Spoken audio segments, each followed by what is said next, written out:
Your Excellency, prime minister Anwar Ibrahim,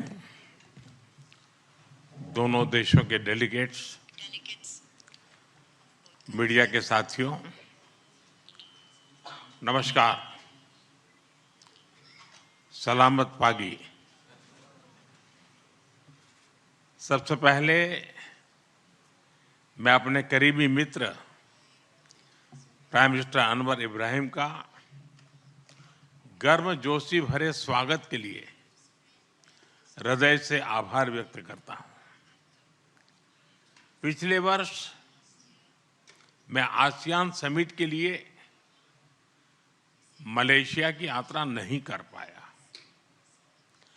लेकिन मैंने मेरे प्रिय मित्र को वादा किया था कि मैं जल्द से जल्द मलेशिया आऊंगा और आज वर्ष 2026 की पहली विदेश यात्रा में मैं मलेशिया आया हूं।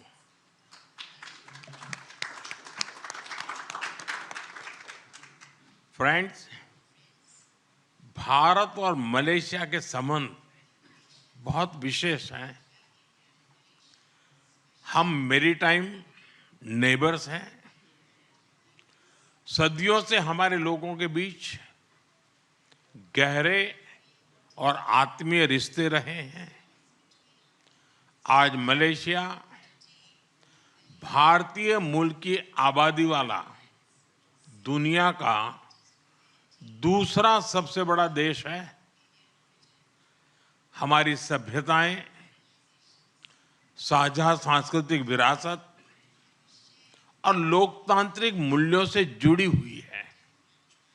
फ्रेंड्स, पिछले कुछ वर्षों में हमारे संबंधों ने एक नई रफ्तार पकड़ी है और इसमें मेरे मित्र प्रधानमंत्री अनवर इब्राहिम का विशेष योगदान है।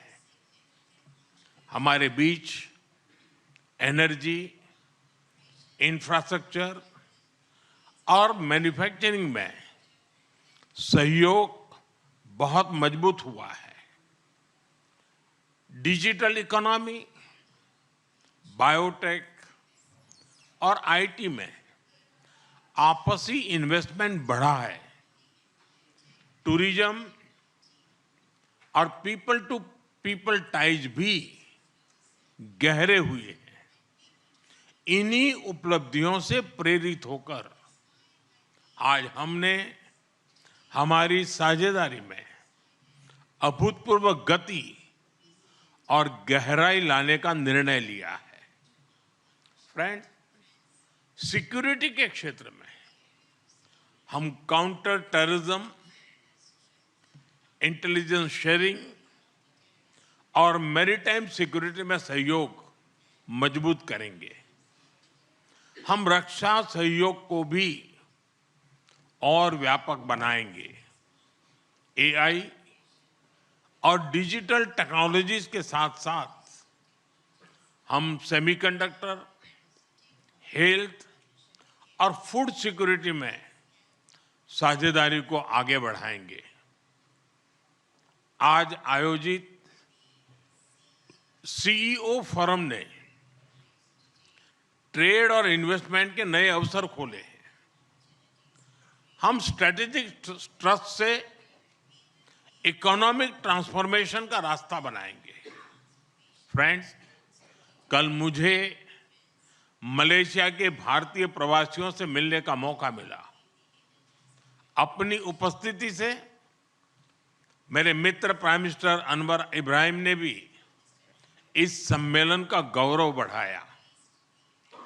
30 लाख प्रवासियों का यह लिविंग ब्रिज हमारी बहुत बड़ी शक्ति है। उनके वेलफेयर के लिए उठाए गए कदम हमारे रिश्तों को मानवीय आधार देते हैं।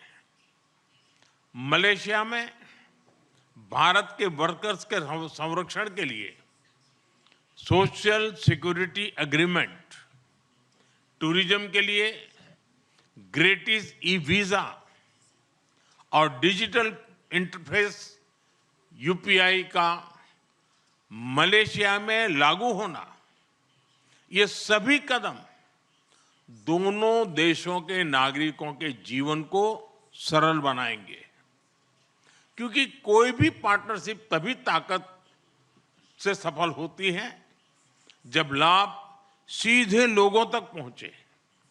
फ्रेंड्स, भारत और मलेशिया को तमिल भाषा के प्रति साझा प्रेम भी जोड़ता है। मलेशिया में तमिल की मजबूत और जीवंत उपस्थिति शिक्षा, मीडिया और सांस्कृतिक जीवन में दिखाई देती है। मुझे भरोसा है कि आज के ऑडियो विजुअल एग्रीमेंट से फिल्म और संगीत, विशेष रूप से तमिल फिल्में, हमारे दिलों को और पास लाएगी।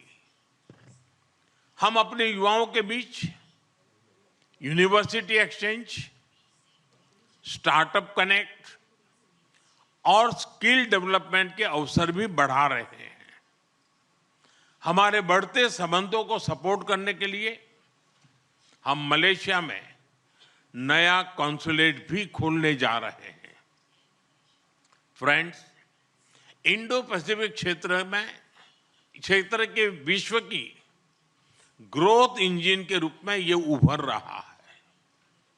हम आसियान के साथ पूरे इंडो पैसिफिक क्षेत्र में विकास, शांति और स्थिरता के लिए प्रतिबद्ध है। भारत आसियान सेंट्रलिटी को प्राथमिकता देता है। मलेशिया की सफल आसियान अध्यक्षता के लिए मैं एक बार फिर आपको बहुत बहुत बधाई देता हूं। मलेशिया जैसे मित्र देशों के सहयोग से भारत आसियान के साथ अपने संबंधों को व्यापक बनाएगा। हम इस बात पर सहमत हैं कि आसियान भारत व्यापार समझौते आर्टिगा की समीक्षा शीघ्र ही पूरी हो जानी चाहिए। फ्रेंड्स, आज हमने क्षेत्रीय और वैश्विक मुद्दों पर भी सार्थक चर्चा की। वैश्विक अस्थिरता के इस माहौल में भारत और मलेशिया की बढ़ती मित्रता दोनों देशों के लिए अत्यंत महत्वपूर्ण है। हमारा साझा मत है कि आज के चैलेंजेस का समाधान करने के लिए ग्लोबल इंस्टीट्यूशंस का रिफॉर्म बहुत जरूरी है। हम शांति के सभी प्रयासों का समर्थन करते रहेंगे और आतंकवाद पर हमारा संदेश स्पष्ट है। No double standards, no compromise. Excellency, Bharat Malaysia संबंधों के प्रति आपकी प्रतिबद्धता का हम सराहना करते हैं।